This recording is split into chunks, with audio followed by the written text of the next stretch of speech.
Dragon Age, Dragon Age, Dragon Age, Dragon Age. Look, I'm not gonna lie and tell you that the new Dragon Age is good. I ain't gonna lie and tell you that it's bad because I ain't played it. What I am gonna tell you about is my favorite Dragon Age. More specifically, I'm gonna tell you about my favorite part of my favorite Dragon Age. I'm gonna tell you about the Deep Roads. Because the Deep Roads is so fucking good. Subscribe for your warden one time for the one time.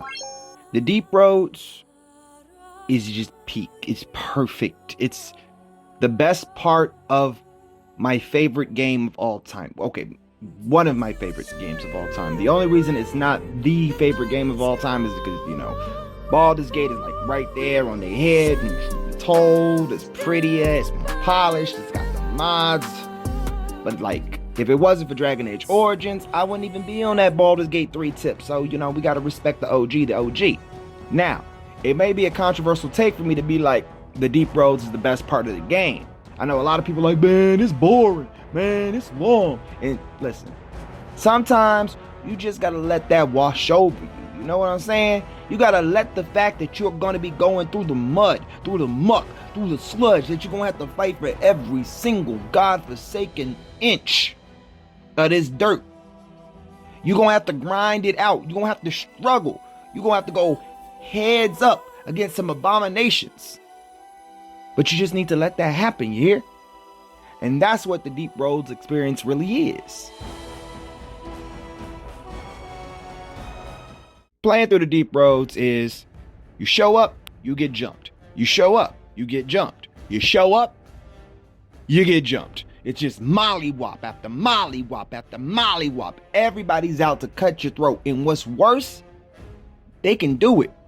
You see, coming in to the Deep Road, you got to play through Orzammar. And if you at Orzammar, you probably near the end game.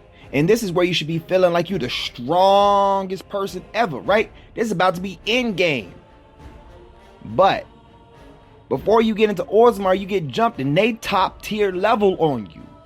And if you ain't playing on easy, that means anytime you trying to hit your big spells, them boys jumping you finna hit you with some big spells and everybody finna be wiped out.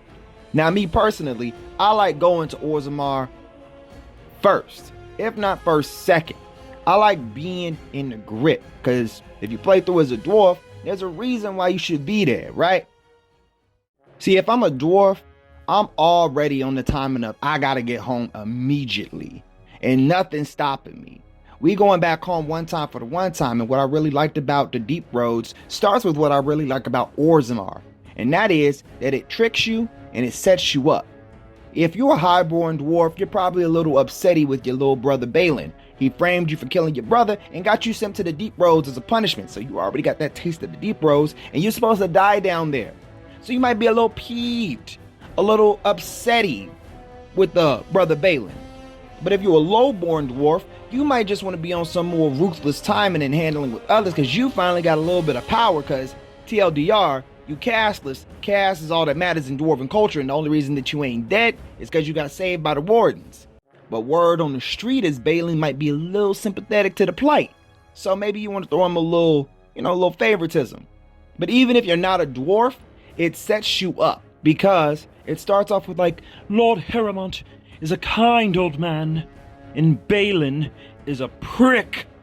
But the whole time, both of them suck. And what's worse, Balin's right.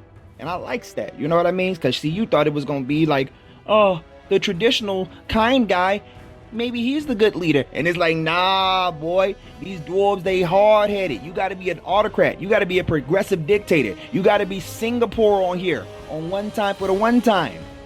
And that's just the story of the king. Well, you get to the story of the Paragons and the Legion, not to mention the hordes of the Darkspawn, aka all the best parts of being underground, you stuck where I love being, the Deep Roads. Now, narratively speaking, it really feels like this is the world about to swallow you whole when you're in the Deep Roads. Like, for all the complaints you can have about the difficulty or how much of a slog it is to some people, I have to ask you, baby, what did you think you were? This isn't a little trip to the forest, my wood elf. We're not going to the circle, Harry Potman. We're going to the spawn point of monsters, quite literally. One of the most evil, cruel, disgusting moments in the game is in the Deep Roads when they introduce you to the Brood Mother. Now you got this poetry going off. You got somebody recanting how their life was ruined by Bronca being a complete and utter piece of trash. And you get a creature most suited for a story from Elder Scrolls Molag Bal in terms of creation. Just a pitiful, horrifying mass of flesh and wickedness that only really serves as its namesake. It darkens this world in comparison to something like Tolkien. Never read him, never will, fight me nerds. But it was also the point where I felt like I really got the goal, narratively, game design, mechanically, of the Deep Roads. This is a forsaken land. You shouldn't be here. And when you look into the gameplay of the Deep Roads, there are so many different bosses and ways for you to get knocked into the fucking dirt. And then you start exploring, and it feels like an entire world. It doesn't feel like you're just playing one part of a game. It feels like you've been transported to the actual existing version of hell for Thetis. Yeah, we all dying down here.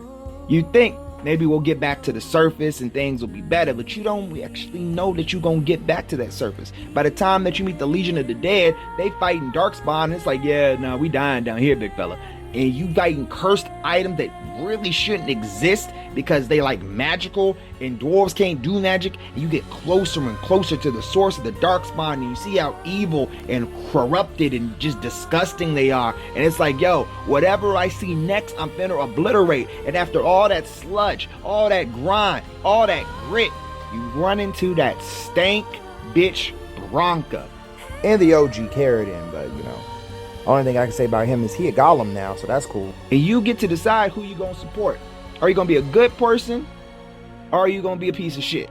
Now, see, I always choose to support Carradine. But that's just because I really hate Bronca. Because, like, okay, I understand if you choose to support Bronca, but like, nah, I'm just push your ass in the lava. And when you're finally done with the Deep Roads, it feels like you're ready to take on an archdemon. Because usually that's all you really got left to do. But me, I like to head home first, just to say I did it. I like to get it out of the way, smack them in the mouth just to start off. Because after that, everything else is cake. But hey, maybe I'm tweaking. What are some of your favorite parts of your favorite games? I'm DUN, and I'm done yapping. Deuces.